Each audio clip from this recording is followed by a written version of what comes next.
Hi guys, how are you doing? I hope you're doing amazing today. So I decided I was gonna do a little get ready with me video while I talk to you about my journey from Brazil to Europe and how I came to Paris. While I do that, I'm gonna do my makeup because I'm so freaking white. Well, I'm gonna put everything I use in the description. Alright guys, so just to start everything, I was born in Brazil. My mom is Brazilian and my dad is Spanish, and my mom went to Spain. Wait, where is my... Yeah, so they met in Spain like 28 or 30 years ago.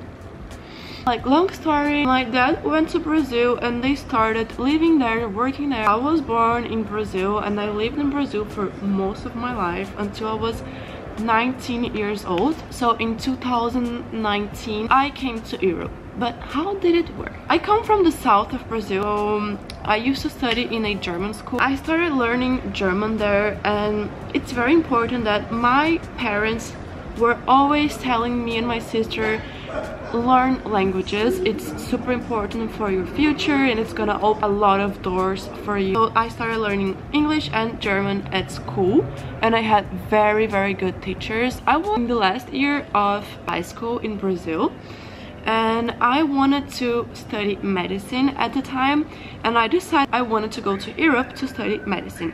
So it was pretty clear, like, in my family that I was gonna leave Brazil right after high school. Basically, I had to do a Studienkolleg, okay? Because when you finish high school there in Brazil and you wanna study at a university in Germany, you have to do like additional courses, kind of like to have the same level as German students. So I started preparing for the exam. Okay, so I started studying a lot and I wasn't really sure about it.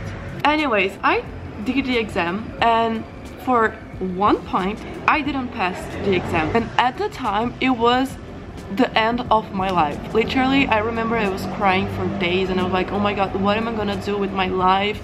I'm such a failure. How am I gonna achieve something in my life? Anyways, I was very like about it and disappointed. So my parents were also kind of disappointed. So I started looking for something else to do in Germany that had something to do with medicine or like healthcare or whatever.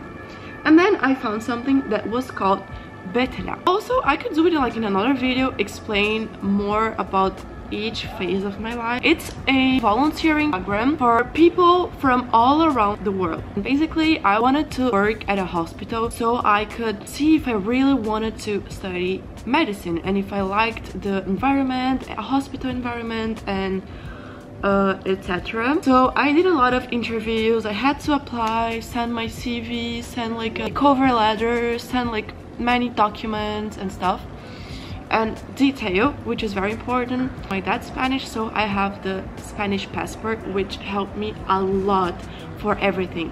Like, if you go to Europe as a Brazilian, is a total different process.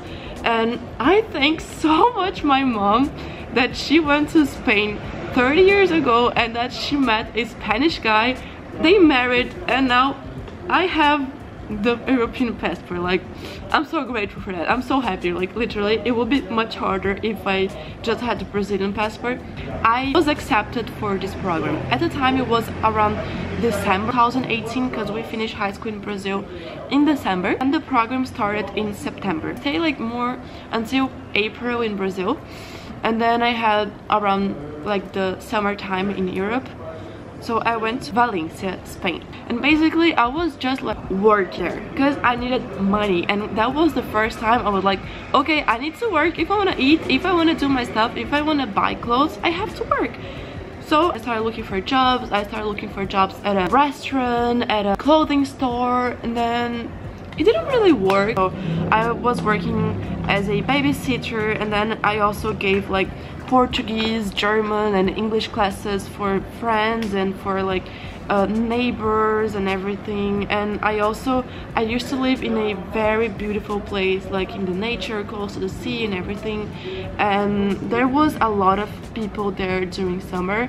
So I was organizing workouts and yoga sessions with the neighbors, and I was just like working and living life, and yeah, that was very good. And then I went to Germany, and in Germany I was working at this hospital as a nurse assistant. It was literally like giving reports for like doctors about the patients, and yeah, I can talk more about it another video because I have a lot to talk about this Betelia program, and that was such a big experience for me. It was such a good experience. In the same time, it was very bad because I lived some crazy stuff there. I get goosebumps when I talk about it. Honestly, I was working there also during COVID. I made a lot of friends. I grew a lot. Like, I'm a totally different person from when I left Brazil now. In Germany, I met my current boyfriend. My boyfriend comes from France. He comes like from a city very close to Paris. The program finished in September 2020. Then I left Germany and I went to Spain. Okay, I don't really know if my makeup is good because I don't have a mirror here. Yeah, detail. When I was in Germany, I was like, I don't want to be a doctor. I don't want to be living in a hospital and like seeing sick people every day. That makes you kind of sick. So I told myself I don't want to be a doctor anymore. And at the time I wanted to be a biologist. So I applied for the biology faculty in Valencia, Spain. And I was again living with my mom's best friend, also which I consider like my second family, because yeah, they just did a lot for me and they helped me so much, so I'm so grateful for them. But it was during COVID, so university was online and I just didn't like the experience at all. I was so unhappy like with what I was doing. I was questioning myself like every day if I really wanted to be a biologist. So at the end I was like, no, I don't want to be in Spain. I want to move countries. I want to leave something new. And that's when I was talking to my boyfriend. Remember, he's from France, close to Paris, and I was like, okay, I think I want to go to Paris. And he was like, of course. Like, we were doing 8-month distance relationship and it was very hard. We were seeing each other like once every 2 months or once a month, something like that. And I said, yeah, let's live together. But the thing is that at the time he was living with his family and I didn't know his family at the time, just like from FaceTime and stuff. And then he was like, Carlota, you just have to learn French, but you can study in France. You just have to learn French and come to Paris. And like, it was very hard to convince my parents, especially my mom, because she was very afraid of me like changing again for like the 4th or 5th time in 2 years and changing of like plans and stuff. She was very worried kind of about it, but my dad was more like, yeah, just go, like if you fail, you failed, but at least you tried, you know? It was like a very brave decision. So we were talking and then yeah, I arrived in Paris. It was kind of like complicated because I didn't know his family before, but they are like the sweetest people ever. His mom is so smart and she helped me a lot with the process of learning French and applying for the university in Paris.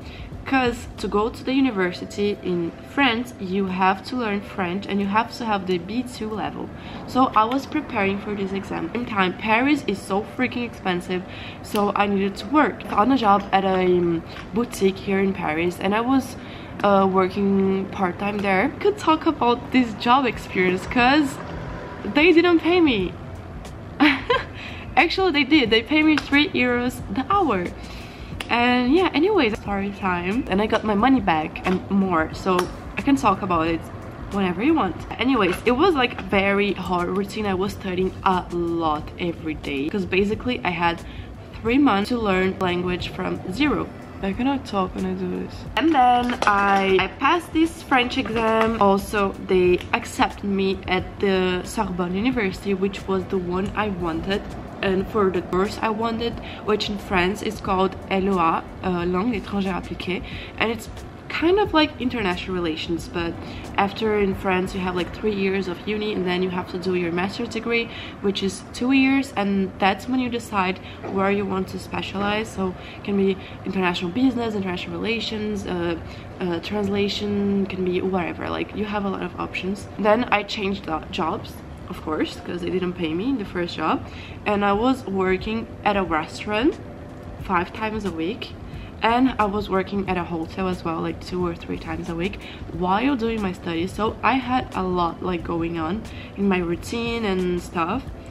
And then yeah, I was working and studying a lot, but I was so grateful, I was so happy for achieving everything. And I also moved from my boyfriend's place, and I moved to a place in Paris. So I was living alone. I think I finished my makeup. I cannot really see if it's good. Okay. And then my sister came from Brazil to Europe. I was living with her in our apartment, and things got much better because I had someone from my family with me, and I wasn't feeling like alone and stuff. That was very good. And then the university here in France, we have a lot of vacation. We have like 3 months every summer. That's when I went to Mallorca, to Spain with my sister, and we spent 1.5 months there working at a restaurant as well and living like the Mallorca experience, which was amazing. By that time I started vlogging, putting a lot of effort in my social media because I was tired of working 2 jobs and studying. So I was like, I want to try to work with like social media. Little did I know at the time that social media takes even more time than working at a restaurant and a hotel at the same time. But of course, like different jobs, I'm much happier now. Anyway, I'm happier with this job than I was before working 2 jobs. I had another year at uni, yeah, and then I went to Denmark. I just came back from Denmark like 1 month ago. I was studying at the uni there at Copenhagen University because I was doing this Erasmus exchange, and this was also like an amazing experience for me. I spent 4 months there, and I just came back to Paris, and now I have to finish my uni here, and after that I'll have to choose what I want to do for my master's degree. Let's see where I end up, because I have no idea. I don't know, guys. I think like everything's possible, you know. A lot of people say, no, you have to have this, you have to be like that to do it. But like there's so many ways to travel this world and to have like amazing experiences in other countries and meet like amazing people from different cultures. Just change a lot, and I'm so grateful that I had like the discipline and the motivation, and also like people that help me. Everything works, even if you cry a lot, because don't get me wrong, I used to cry a lot, and I still do, and I still have like very sad feelings, and I feel so guilty and sad for like leaving my family in Brazil and my grandma, my aunt, my parents. But I don't know, I think it's worth it. I want to be able to return everything like to everyone that helped me. But yeah, anyways, I hope you like this video. I hate putting on. Like it here and subscribe, and yeah, I see you in my next video. Bisous, ciao ciao.